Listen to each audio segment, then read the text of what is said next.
They say you are what you eat, so I don't eat chicken feet. But I love me some of Grandma's pickled beets. Well, cut it up, put it in the pan, throw it over your shoulder and see where it lands right here in Farmer's Kitchen. Maters, taters, beans and corn, the cows in the barn and the sheep's been shorn, kids in the barnyard chasing Grandpa's chicken. Spices, slices, cuts and dices, gonna slash your grocery prices right here in Farmer's Kitchen.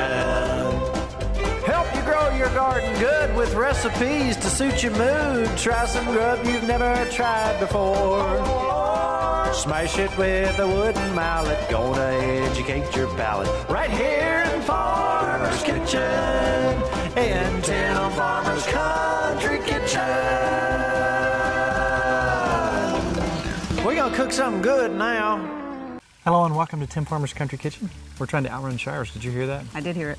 Today's show, we're so much stuff that it's completely backwards. What are we going to do?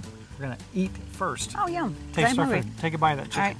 We got a recipe from the People's House and the People's Chef. What do you think about that? Wow. Now, Really do you good. remember when we planted this up on the hill? Just think if you did this 10 times over and you had 10 dishes, you could make all the basil pestos you wanted. This is an easy chicken dish. We're going to show you how to do this in just a little while. It's absolutely delicious. It's so summertime. You can do it on the grill. You can do it on the oven. My mouth is watering. I have to take a bite real quick. Isn't that good? It's absolutely delicious. Oh, wow. We're going to show you how to do that in like 2 seconds. Quick and easy. But first, wasn't it an honor and a privilege to go see the governor's mansion here in Kentucky? Yes. Beautiful. They call it the People's House, and there's a reason for that. And it's full of wonderful people who so love their job. Yeah, very nice. We got a tour. You can get a tour too, but here's our little tour.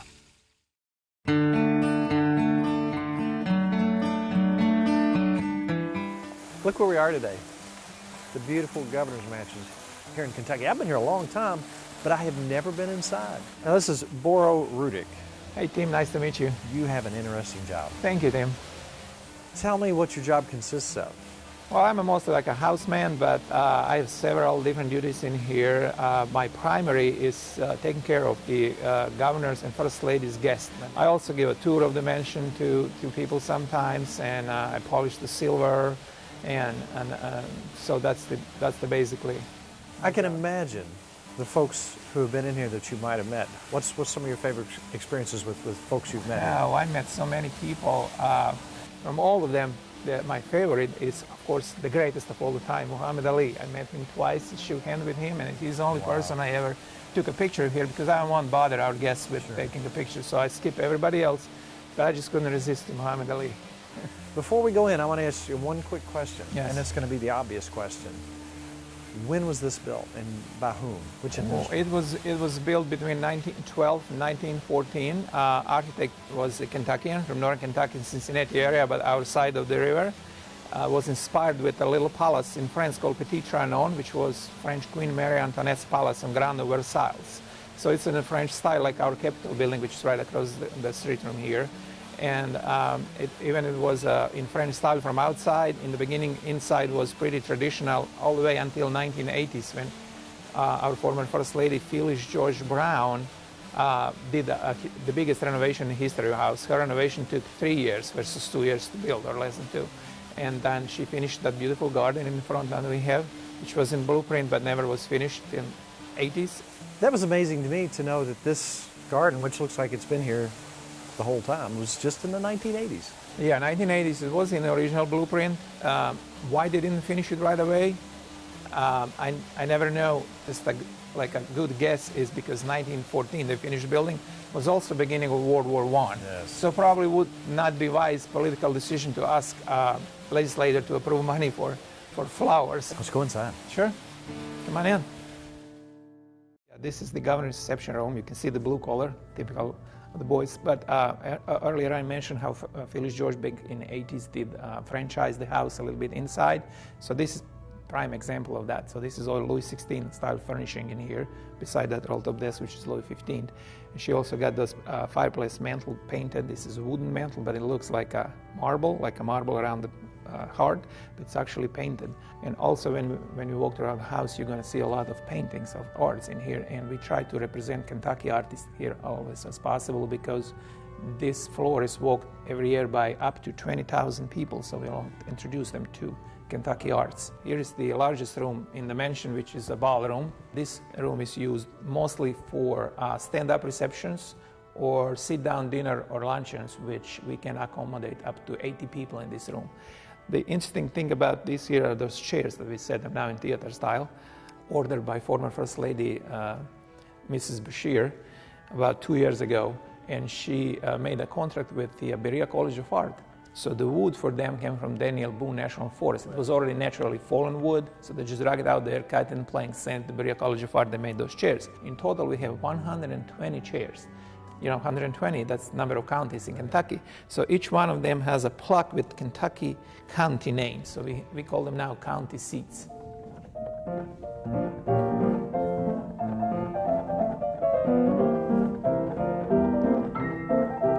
That's the heart of Texas, actually, not Beethoven.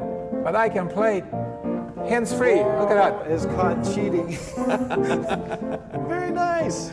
Mrs. Judy Peddon bought that piano back in 1999 and from Baldwin Company, Ohio. It's a very modern, has a computer hard drive underneath and a remote control right here. So that makes me play this piano. The good thing about this, because I'm the cheapest piano player in the world, because I don't charge nothing for it extra. You know, piano player can charge anywhere from $200 to $800 an hour. I do it for free.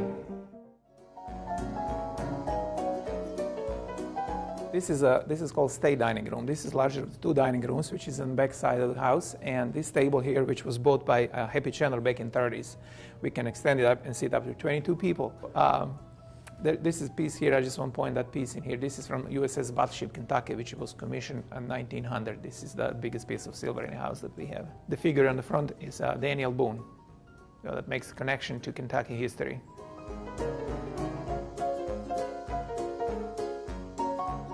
Well, Tim, this is a family dining room. This is the other dining room, much smaller, much less formal than the previous one.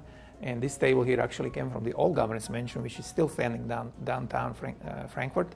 We can extend the length of the room and sit up to 12 people, which means that Bevin family can have only one guest for dinner, instead of 11. And that's the other piece that from USS Battleship Kentucky, up there, the big silver punch bowl they can see. So this end of the house, usually our guests come and meet all the governors and all first ladies residing in this house ever since it was built in 1914, and the current residents right here on the table. However, the pictures here are not pictures of the governors themselves. These are pictures of the portraits of the governors. But portrait is made in 4th year in the office. So the Governor Bevin, we have only exception that this is actual picture of him because his portrait is going to be made 3 years from now. And then on the other wall, we have our first ladies. I just want to mention this is Phyllis George Brown here, who did that great renovation back in the 80s. And next to her is our only lady governor, Martha Ellen Collins. Notice she's the only person on both walls. I don't know why everybody asks why Dr. Collins' picture is not here, but I mean, maybe he was skittish to be all by himself among the ladies. I don't know. We have to ask him once. Whenever I meet him next time, I'm going to ask him that question. And Morrow, there are 25 rooms here? About 25, depends what you count for room. If we did the whole tour, this would be an hour-and-a-half show. Minimum. Yeah. I want to thank you so much for taking time out of your day. It was my pleasure, I have enjoyed Tim. talking to you about everything, from your family to your history to the history of this beautiful place. So much tradition. Thank you so much for taking your time out. You're very welcome, Tim. And just for you to let you know that this Governor's Mansion is also known as People's House. So it's one of the rare mansions that's open for tours. So we invite people always to come here, and people are actually from around the nation, from around the world, come here and tour this house. So how can they find out more information about when it's available for tour? There's a Facebook page of the Governor's Mansion as well, Very and nice. You can find information on that as well. Thank you so much. You're very welcome. Brad Mitchell, we're in the kitchen of the mansion. And I'm smelling these heavenly smells, and I go over there and I see that they're taking thyme, rosemary, and all kinds of wonderful things, and some garlic that you just peeled. Mm-hmm. What are we making today? It's kind of a type of pesto that we're going to put over a roasted chicken and have for lunch today. As chef here, you've been here for 12 years. Mm-hmm. What are your job duties in the course of the day? And I know things change from time to time, but what You get up at what time, and how do things work out for you? Well, our primary duties are to take care of the governor and the first family. And then we also take care of the staff as far as feeding them and take care of lunches for the governor and whoever else, maybe his guests if he decides to have a luncheon here, any other kind of official event that's going on. Do you get requests? Do you come up with the menu yourself? How does that? Allison and I usually work together to put together menus, and we're also doing farmers market vegetables today. We got cabbage and corn and So you're going to go to potatoes. farmers market right here in Frankfurt? Mm-hmm. Wow, how about this? So you Tuesdays and get to Thursdays. source your food and go out and get. Well, I'm going to get out of your hair. I know that you're very busy and you got other folks over here cooking. Because that's what you do. Thank you so much for talking with us this morning. Thank you for coming.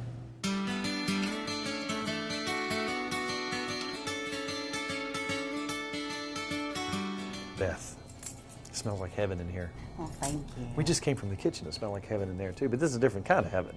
What do we got here? So these came out of our side yard where we have our herbs and things like that. They're zinnias. Which we smell in there. Yes, the doing some kitchen trick- loves a lot of that. One of the things that we do is we recycle and reuse. So we were repurposing things. I am still using ornaments from the patent administration. So we're very thrifty around here. We recycle and reuse all of our floral products throughout the day and throughout the week for our different events. So therefore, we're really getting our money's worth out of it. Now, you were having a dangerous conversation with my wife, who's standing right back here. And you were talking about acceptable times to start the whole Christmas thing. Right. If you had your way, when would you start decorating the mansion for Christmas? Now, Don't don't encourage her. You don't realize what goes on at my house. So you're responsible for the Christmas stuff? I am, and I have some great elves that help me. I just want to say that it's not all me. It's never just me. We have a great support system through my horticultural services. We do Christmas, and we do it in a big way because everybody loves Christmas. Oh, yeah. Everybody loves Christmas. We have tours, so everybody likes to come in and see the trees. It's tradition to come in and have your picture made in front of the trees. And so we have a lot of children and we have a lot of adults that come in. We did, a couple years ago, we did a century of trees. So we had a different tree for every century that the governor's mansion's been built. wow. So we try to tailor everything to the family that's here and what their personal preferences are. And we also try to tailor it for the house. So it's always fun. So knowing that you're going to have 9 kids, now Christmas is for kids, and we're all kids here. But does that change your whole thought process? Is it going to be extra special? It does. When I found out we had 9 kids coming, I'm very excited because the colors all come up and you want that moment when you see that child and they come in and they go, that's what we're looking for. So we really want to get them involved this year and do maybe some little crafty projects because we had them work with the garden where we have the zinnias. They painted the pots for us, and so we're real excited to get them involved, and maybe we can get them to help us put the trees up. You love your job. I love my job. I knew you did. Thank you so much for taking time Thank out you. for us. I'm going to let you get back to your flowers, your beautiful flowers. Thank you very much. Thank you. Y'all enjoy.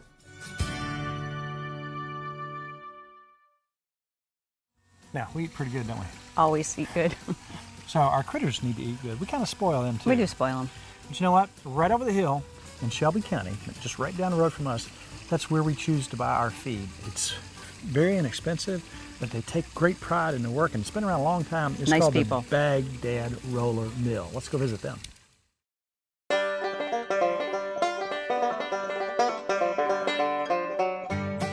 So from the governor's mansion to Baghdad. Dave Blethen, it's good to meet you today. I've been to this place many times. Now, I have different needs now. Of course, I get all my basic stuff here, but we're going to talk about specific needs for a cow and a calf in my situation. But first of all, this place itself has a very, the governor's mansion goes way back. This place goes way back. Tell us a little bit about the history of Bagdad Roller Mill.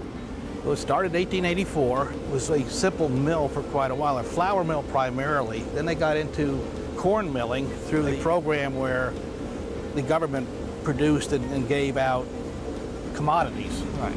That went on for a while. When that program kind of collapsed, Bagdad Roller Mill had to change around.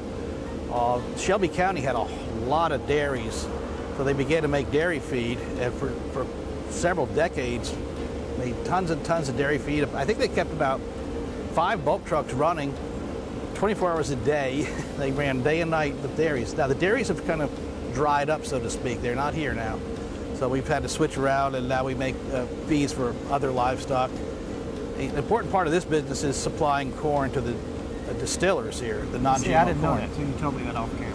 Yeah, we moved a lot of some of those big tanks back here, which you can't see from right here. They're full of non-GMO corn. It comes in, usually I'd say well over 1 million bushels a year come in and out of here to go to the distillers. So that's a part of it, and of course the animal feed, and lately stuff, what I call backyard chickens and things have become alive. Hobby farming. Hobby farming. Yeah, it is. Well, I'm here today to actually buy some stuff. You know, I got sheep, I have chickens, I have cows now, of course dogs. So we have a huge monthly bill for feed. In fact, all the money we make goes to animals. But it's nice. Typical farmer. Yeah, exactly. It's nice to visit you today to find out about the history, so on and so forth, but I have a very specific question for you. Now, as our viewers have watched, a buddy of mine named Todd, I bought a cow and a calf from him. Now, she is a brown Swiss, and he mated her with an Angus. We got this beautiful calf, and he's trying to do this very specific thing. But what I would like to do, she's got limited pasture, and we can move her around some, but she gets some hay, she gets some alfalfa. What would you suggest in her particular situation we might want to do to get her protein level where it needs to be, and she is milking, and she's got a calf, so on and so forth? She's only nursing the calf. You're not taking other milk from her. No, just the calf. So how old is the calf? He was born in April. So he's 2 months, 2.5 months. So. He's a big 2 months. I would say, give her 16% protein feed or better at a decent quality. And, as a nutritionist, I believe in, like I said, the micronutrients and the other pieces to it, not just commodity. If you don't want medication, then I would say that 16% dairy meal that we sell here is a very good feed. Now, the whole reason I got this cow and calf is to, first of all, she's very docile for, I wouldn't call myself, well, I might call myself a hobby farmer. So I'm just going to have that cow, and Todd has suggested that she's got enough milk that if she only has 1 calf next year, I could go to the stockyard and find one that needs to be bottle fed, hook it up to her, and I could have 2 calves. As far as supplements for sheep, here's another question I got to ask you. Now, we're doing pasture with them, giving them a little bit of cracked corn on the side. Of course, they're mineral along with that. Right. Now, we have these lambs that we want to fatten up. So what would you suggest to supplement them with? Sheep present a different problem that you got to deal with, and that's the copper content of the feed. Copper content. Yeah. So if it isn't made for sheep, or it's a simple grain, you better be careful because copper can kill them. What does it do? What problem does it create? It loads up in their liver basically, and eventually becomes toxic. And they don't have a good way to, I don't know if digest is the right word or not, but to metabolize it. So a limited copper diet works fine. We make a lamb pellet that's specific that way. Now, one more thing. What does roller mill mean?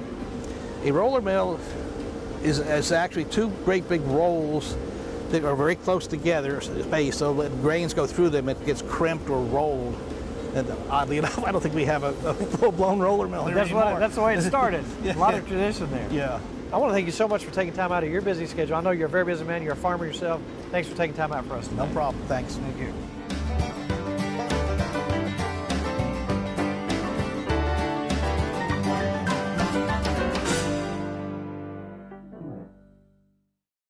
Not too long ago, we were looking for a place for my retirement party from Kentucky Field.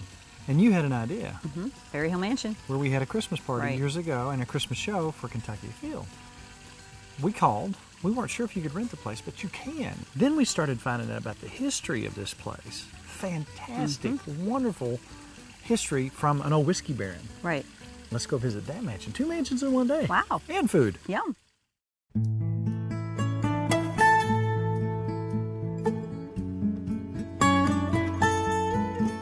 This is one cool place. We're going to go inside. I had my retirement party here. It was fabulous. This is Delana Bean. She's going to tell us about the Berry Hill Mansion.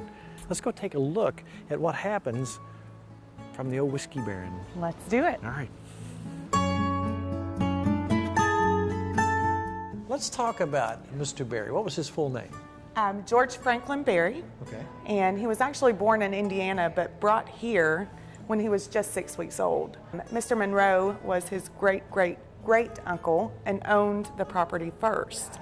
And it was eventually passed down, of course, to George Franklin Berry and his wife, Mary Bush Berry. In order to build a place like this, you probably could not have been a dirt farmer. Definitely not. We were talking about bourbon money. E.H. Taylor, William Gaines, and Hiram Berry, which was Mr. George Franklin's father, all went together to form W.A. Gaines and Company, which distilled Old Crow bourbon. It also distilled E.H. Taylor bourbon, which are both still around today. Mr. Franklin Berry was also a part of that crew, and later sold his stock in the 1930s, late 1930s, and retired to Berry Hill Mansion. So this is where they lived their lives out. Yes, sir. Now, at the time, how many acres were in There the were home? well over 200 acres. Oh, wow. So this was It way was, far-reaching. It was vast. So did they have any idea of the amount of money it took to build this place? I know that the music room was added in 1913 at an estimated cost of $65,000. In fact, that's how much it is estimated that it cost to build the old governor's mansion in its entirety. Wow. There is a main part of the house, and then there's a servant quarters to the house. Upstairs you will notice entries from the hall for every room, and that was because servants weren't allowed to go directly in the main entrance. They had to enter through the hall entrance closest to where their person was. And Mrs. Berry herself, in fact, passed away holding the hand of her assistant, so to speak, of 45 years. A lot of history here. A lot of history. This is considered the period room, and that's because it holds a lot of history from the house, a lot of the original tapestries, an original table and chair. A lot of the old bills and whatnot can be found over here. And the original painting from Paul Sawyer, the water print that was done, is actually hanging above our bookshelf. How cool. I didn't know that. I thought I knew more about this place than what I did. I bet there's all kinds of little pockets of There definitely are. I find something new every day. So the golf course is over here. They call it Juniper Hills. Yes, sir. And that is because originally this whole property was named Juniper Hill by Mr. Berry because of the numerous red cedars that went throughout the 200 acres. When the state purchased the property in the 50s, around 53, they purchased it for a whopping $50,000. When they bought it, they developed the park that we know as Juniper Hill and named it such in ode to Mr. Berry's original name to the land. And they named this mansion Berry Hill Mansion in ode to Mr. Berry. You can do events here. And if you are interested in doing any sort of meeting, wedding, reception, anything of that sort, all you have to do is contact myself, Delana Bean, at 502-564-3000. Do you have a Facebook page? Any kind of? We do. Berry Hill Mansion does have a Facebook page. Very good. You can also go to historicproperties.ky.gov. It tells you all about the historic properties that the state owns here in Kentucky. Thank you so much. You're very welcome.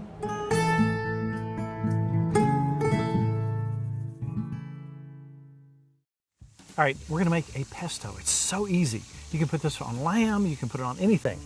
We're gonna take some chives, some garlic, some basil, some oregano, some rosemary, and some thyme. Now we got this from the chef there that shared us with, that's what they were making for lunch. So you talk about quick and easy. So you take all these ingredients, put them into your food processor, a little bit of olive oil. We're making just enough pesto to go under the skin of 2 thighs. We love thighs. Right.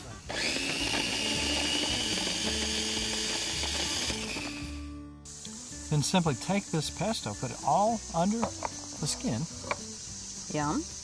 Just a light, wonderful summertime treat. And remember, you can plant these all year round if you have a little atrium or set them in the window. That's simple. We're going to take just a little bit of our seasoning on top of that. Not a lot, because the seasoning mainly is going to come from that pesto that we made. Pop them in the oven, pop them on the grill until their internal temperature is about 160 or a little more if you like it that way. And guess what? You've got yourself a summer meal. Easy too, very easy. Easy. And if you want more easy recipes, TimFarmersCountryKitchen.com. Check out shows you might not have seen, recipes, places we've been, things we've done. Check out our Facebook page, like it. We're having lots of fun talking with folks from all over the place. Yes, we are. And I'm telling you what, this was a busy, packed day. We went to some cool places. Yeah, we did. Showed you where to get some good farm food. Oh, I heard Maybelle right there. She's hungry. She's wanting a snack. And Until next week, it's all about Good times. good friends, Good eats. good eats. Yay. See you next week on Tim Farmer's Country Kitchen. To order a cookbook or DVD of the show, please call 502-319-0487 or email timfarmerck@gmail.com.